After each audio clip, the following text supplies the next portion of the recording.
Я пишу эту исповедь после некоторого времени вне организации и идеологии. Это дало мне шанс оправиться и восстановиться, так как уход был достаточно сильным психологическим потрясением для меня, и будем честны, следование идеологии и пребывание в организации немного, или не немного, расшатало мою психику. Но прежде чем я начну, мне хотелось бы очень четко обозначить, я не держу ни обиды, ни зла на Ананда Маргу. У меня нет негативного отношения к ней, скорее, оно нейтральное. Но все же я не могу не игнорировать те ее стороны, которые, как мне кажется, вредны и приводят к пагубным последствиям. И именно о них я и хочу рассказать в этой исповеди. Ну что ж, поехали. Что же мне не нравится в Ананда Марге? Лицемерие. Под этим я имею в виду несоответствие внутренних настоящих побуждений и внешних действий, причем не какая-нибудь человеческая, а именно систематизированная, по четкому регламенту уроков медитации, главному институту распространения Ананда Марги в СНГ. Выглядит это так, будто мы тут сектанты, мы сами во всем сомневаемся, но новичкам секретов нашей секты рассказывать нам нельзя, потому что мы сами не знаем, что верно, а что неверно, потому собственно в секте и находимся. Из лекции Дады Садананды по гостеприимству. Не приводите новенького на Дхарма-чакру, чтоб у него не было шока, посылайте его на коллективную медитацию, назначьте человека, который встречает новеньких, пусть он подходит, знакомится с ним, знакомит его с другими маргами, представляя его и говоря о нем все хорошее, а марги пусть будут улыбчивыми, готовыми помочь и так далее.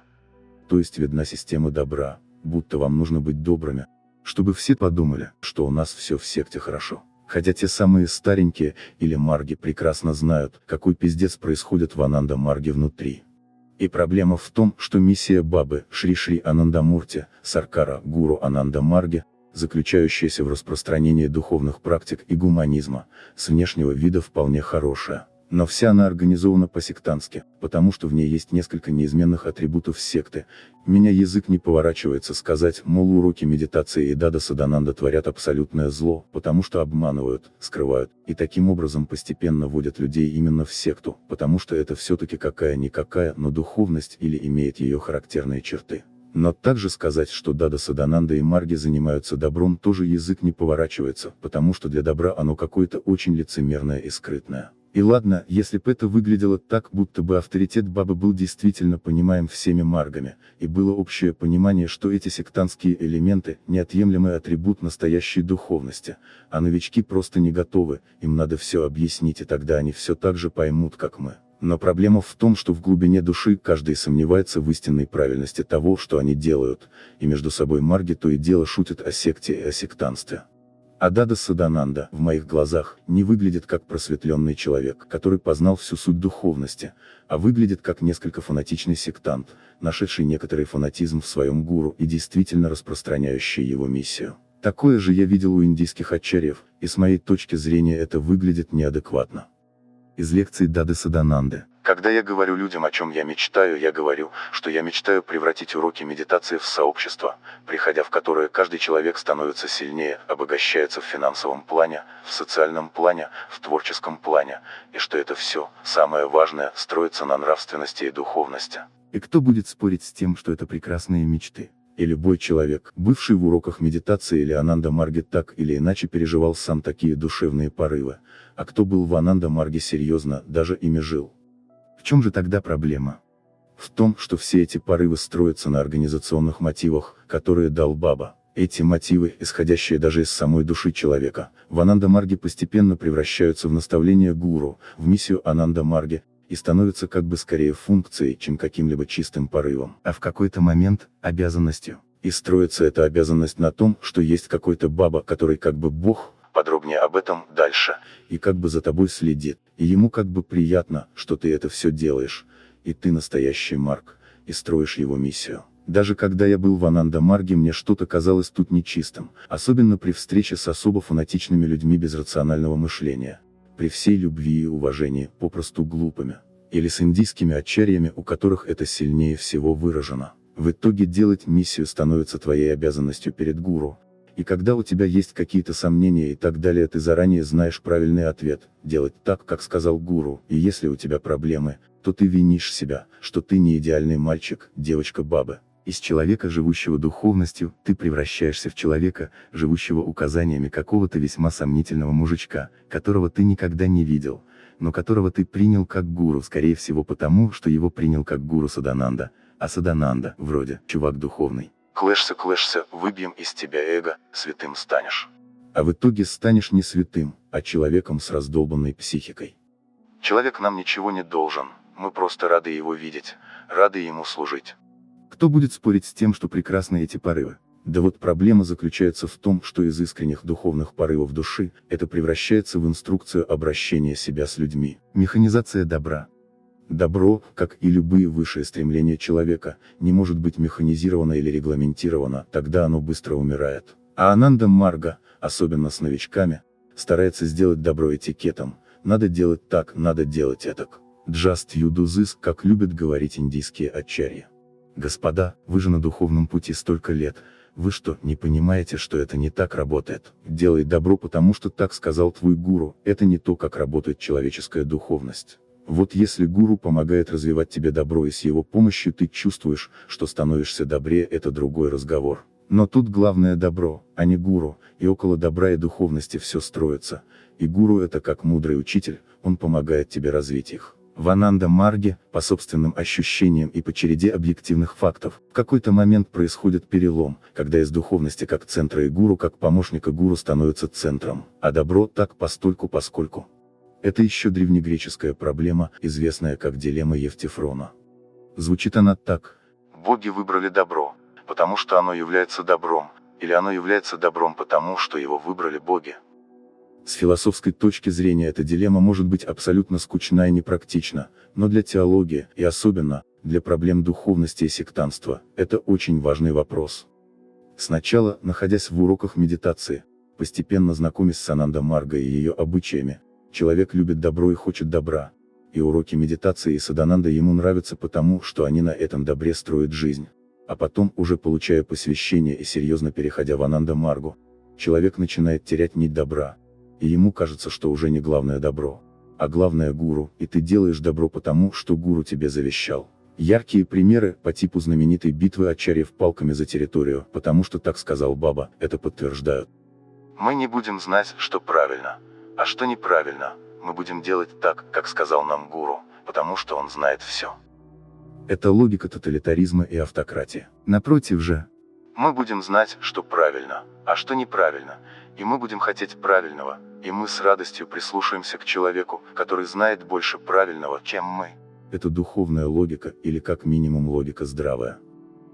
Конечно же, в Ананда Марге есть здравый смысл, и также он есть в людях, которые ее пропагандируют. Дада Садананда, кем бы он ни был, человек не без здравомыслия. Но вот этот мотив «мы будем слушать нашего гуру, несмотря ни на что».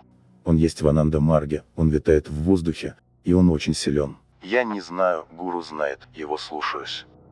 Испокон веков во всех духовных традициях, теистических и атеистических, самым главным было отделять добро от зла и приобщаться к первому, избегая второго. В Ананда Марге это все становится нарушенным, искаженным, и человек будто бы теряет себя, заменяя все это гуру, которого он в лицо не видел, и знает о нем только по каким-то мистическим книгам и философии Ананда Марги. Человек как бы начинает затыкать свои сомнения и свой здравый смысл, или какую-то его часть, и заменять ее фигурой гуру. Для меня это именно тот момент, когда из духовной организации Ананда Марга превращается в секту и уничтожает человеческое сознание и человеческую личность. И это очень опасный момент, и надо о нем помнить и его контролировать. Но многие люди говорят, ведь все работает, что же вам надо еще? Позвольте рассказать об этом поподробнее. Духовное учение Ананда Марги. Нельзя спорить с тем, с чем ты так много соглашался, в этом боль.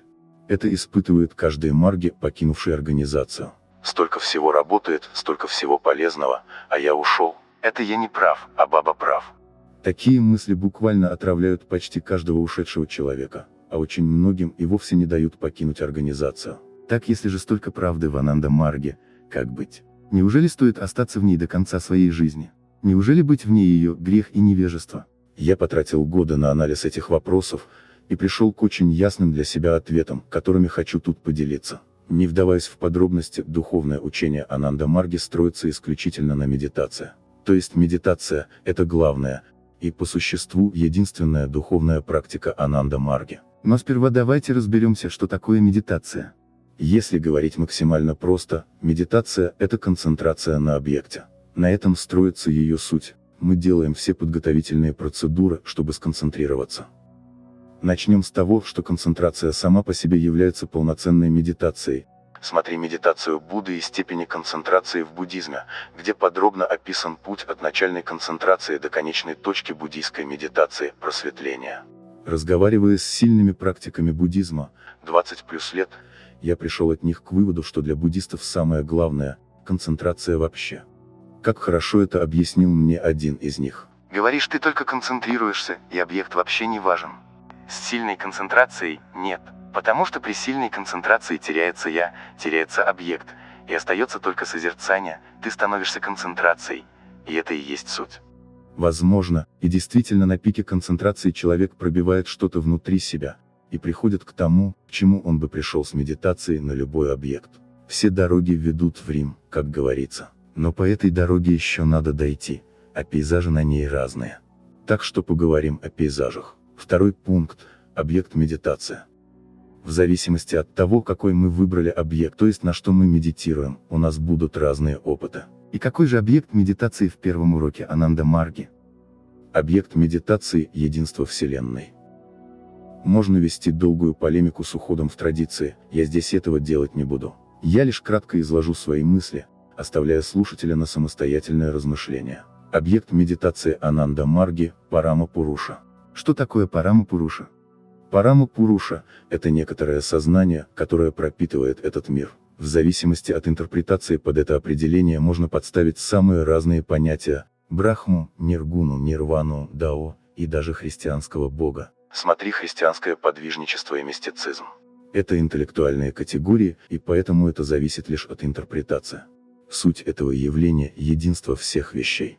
Под это даже попадает аристотелевский эфир или, как это было более известно уже в поздние времена, квинтэссенция, квинтэссенция – пятая сущность, не являющаяся ни водой, ни землей, ни воздухом, ни огнем, и существующая везде. Если посмотреть широко и откинуть интеллектуальные нюансы, любой человек, верящий в духовность, так или иначе верит в единство всех вещей. Начиная от Иисуса, который говорит, раздавая ученикам хлеб: «Берите, ешьте, это тело мое», и заканчивая теорией Большого Взрыва, то есть теорией о том, что Вселенная появилась из одной точки и начала расширяться до бесконечности. На этой идее полностью построили свое учение хиппи и подобные полухиповые неформальные New Age группировки. Вкратце, это универсальная духовная идея. И почему она является универсальной? Да потому что она работает. Так или иначе, но она работает. Человек, размышляющий о единстве вещей, соприкасается с чем-то мистическим и магическим, чувствует что-то, выходящее за рамки повседневности. Все остальное – просто нюансы и трактовки, накладываемые на это. А в наше время уже являющиеся частью больших тысячелетних традиций, уже так, что все стало невероятно громоздким и сложным. Но в корне суть идеи проста, все едино. Для русскоязычных людей именно с такой мысли начинается знакомство с духовной философией Ананда Марги, если они попали на канал уроков медитации к Даде Садананде. Баба нам кивалам, все едино, и ощущается оно как любовь, и поэтому любовь — это все, что есть. И вы скажете: ну так это же классно. Нам и пратихару дают, и какую-то мантру, и духовную идею, и вообще Дада светится. Все классно. Почему Ананда Марга — это плохо? А вот я вам расскажу почему. Давайте в рамках этой исповеди опустим скептицизм и предположим, что единство всех вещей, какое-то сознание и так далее существует, что закончился между людьми спор, и уже точно известно, что есть некоторая духовная субстанция, к которой мы можем так или иначе прикоснуться. Именно этим и занимается Ананда Марга, скажете вы, и все хорошо. Особенно в первом уроке, когда у вас уже есть полная пратихара, своя личная мантра, идеация и так далее. Да, хорошо, это все действительно есть. И оно работает, это бесспорно. Так в чем же заключается проблема? А проблема заключается ровно в том, что затем, после того, как вы испытали духовное блаженство, как вы смогли насытиться духовностью, в вас начинают вставлять мысли о гуру. Как это происходит? Вначале это все происходит невинно. Духовные практики, приведущие вас к реализации, должны прийти от реализованного мастера. В нашей духовной традиции духовный мастер Шри Шри Анандамурти. Ну а что? Логично, логично. Действительно, не у продавца же творогом на рынке духовной практики просить. А вот тут есть реализованный мастер, он дал практику, она работает, все круто. Что начинается потом? Потом начинаются рассказы про то, что просветленный духовный мастер – это человек, достигший единения с Брахманом, Парама Пурушей, Шивой и так далее, или в простонародье, растворивший свой ум в Боге, то есть ставший Богом. Получается, это уже не обычный духовно реализованный человек, а человека-бог, определяющийся некоторыми важными качествами, такими как ситхи, Суперспособности. всезнание и так далее. Ладно, говоришь ты, и вправду же духовно реализованных людей я не видел. Но не попадались они мне ни в секонд-хендах, ни в супермаркетах, ни на рынках и на станциях поездов. Нигде их нету, откуда я знаю, какие они. Все может быть, останусь скептичным, буду дальше практиковать, медитация же работает. Гляди и откроется мне чего, тогда уже сам буду знать, а пока приму к сведению. Ведь все, что мне говорят рационально и улучшает мою жизнь при использовании, то есть работает, а следовательно, правда. Наверное, и это тоже правда, ведь какой смысл им врать? И так практика постепенно продолжается. А потом понемногу начинаются басенки про то, что это сознание, мол, оно мало того, что живое, Выход к живому Богу личности. так оно еще и умеет воплощаться в человеческом теле. То есть, говоря по-простому, не человек становится Богом, нет, еще круче, сам Бог становится человеком, и приходит в этот мир, чтобы навести порядок, и дать людям духовность. И что же вы думали, друзья? Конечно, Бог, воплотившийся в человеке в этот раз, это наш гуру. Это Шри Шри Анандамурти. Он Бог. Таким образом, человек постепенно понимает, что его гуру Бог. Ему рассказывают про 6-й урок, подначивают, и в конце он понимает, что самое главное вообще, это не какое-то там единство вещей, не суть всех явлений, не то, что в нем есть самом, а баба. Из Правачана, лекции Дады Садананды для Марги. Был такой Дада, значит, баба всех созывает, а он сидит медитирует, он не домедитировал. И он сидит медитирует. Баба зовет, где все, где этот парень? Он говорит, баба, он медитирует. А? Я здесь? На кого он там медитирует? Что он там делает? Свои медитации. Вот эту глупость нам не надо совершать. Естественно, мы делаем садхану для чего? То есть нужно понимать, что садхана значит доставить удовольствие гуру, угодить гуру. То есть садхана, вся жизнь садхана. То есть когда ты угодил гуру так или иначе, он проливает на тебя милость. И эта милость, она открывает все двери перед тобой. Поэтому мы делаем садхану 2 раза в день. Почему? Потому что я хочу угодить гуру. Так мы подошли к теме гуруизма. Позвольте мне раскрыть ее в отдельном блоке. Продолжение следует.